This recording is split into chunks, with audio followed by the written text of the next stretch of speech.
আসসালামু আলাইকুম। নতুন আরেকটা ভিডিওতে আপনাদের স্বাগতম। আজকের রেসিপি ডিমের শাহী কোরমা। এটার জন্য ডিম সিদ্ধ করে খোসা ছাড়িয়ে আমি ডিমগুলোকে মাঝখান থেকে এভাবে কেটে নিব।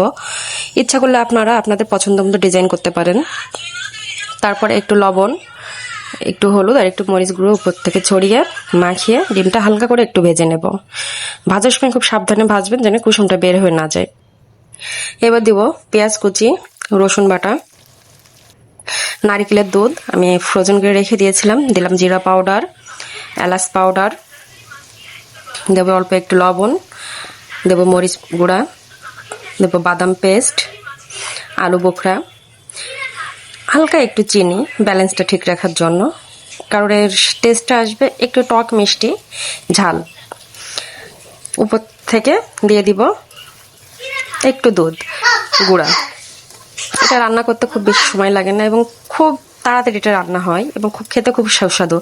নামানোর আগে দিয়ে দেবো একটু ঘি। Thank you for watching.